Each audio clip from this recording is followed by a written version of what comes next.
with the coronavirus response and the lockdowns and the maskings and the closures and the end of jobs and the end of school and the handouts and all of it, the self-isolation, all of it is tantamount to torture according to Amnesty International's own definition and categories of what counts towards coercive or torturous treatment towards prisoners of war. And in this current paradigm that we're living under with this supposed global pandemic, I believe what they are doing is capitalizing on that psychology that they understand about the doctor-patient relationship.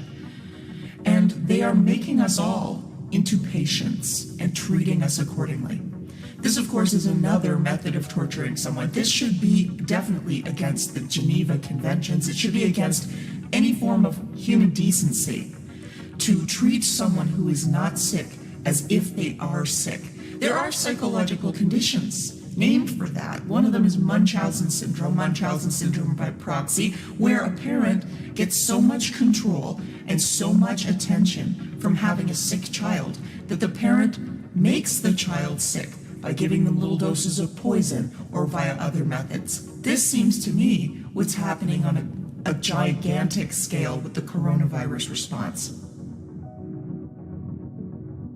The article begins, "There is one place in which one's privacy, intimacy, integrity, and inviolability are guaranteed: one's body. The process of chronic disease invades, defiles, and desecrates this shrine. It does so publicly, enhancing the sufferer's sense of helplessness and utter humiliation. Hence the all-pervasive, long-lasting, and frequently irreversible effects and outcomes of long-term, intractable illness. The medical system, the medical tyranny, the techno-fascists, that's the final frontier for them. They want to conquer our body. They want to conquer our minds. In a way, the torture victim's own body is rendered his worst enemy. It is corporeal agony that compels the patient to mutate, his identity to fragment, his ideals and principles to crumble.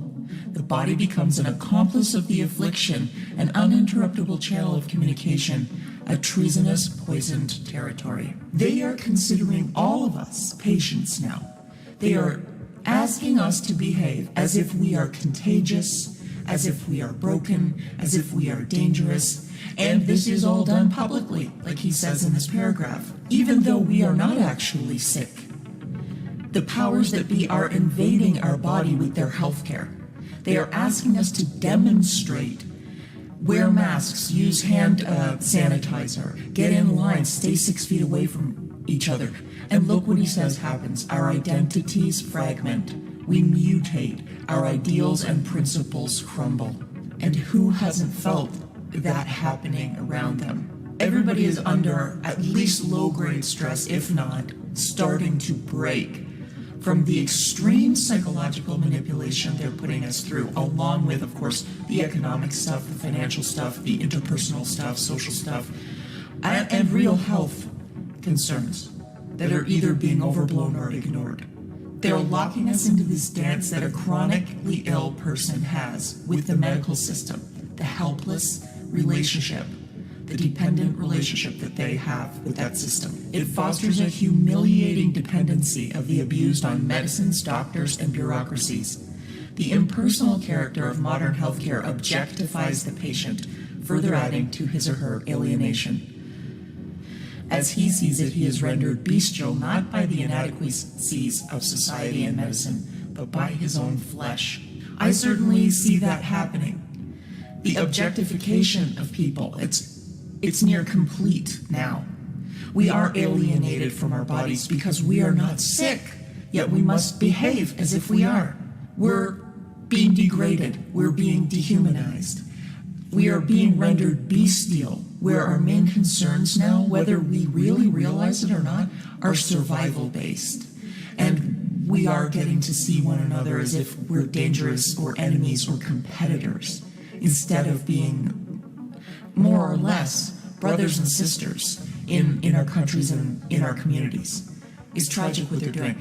And it goes along with the Amnesty International report on torture's description of torture, where they described Biederman and his study of prisoners of war And he said that the Chinese and the communists were not magic when they broke the prisoners. They weren't using any special techniques. They were just inducing the 3Ds: dependency, debility, and dread.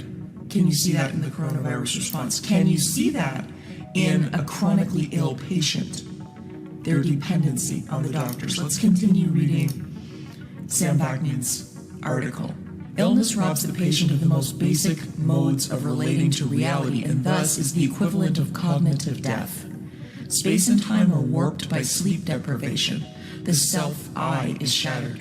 The chronically sick have nothing familiar to hold on to. Family, home, personal belongings, loved ones, language, name. Gradually, they lose their mental resilience and sense of freedom. They feel alien, unable to communicate, relate, attach, or empathize with others. Terminal or debilitating illness splinters early childhood grandiose narcissistic fantasies of uniqueness, omnipotence, invulnerability, and impenetrability.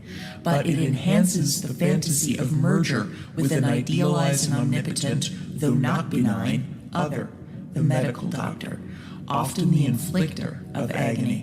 And there we have Dr. Fauci, here we have some experiments from Dr. Mengele, and here we have families trying to cope with the fact that they've got their elderly loved ones locked up in nursing homes where they can't even visit them, can't help them through their illnesses, can't help them through anything with dignity.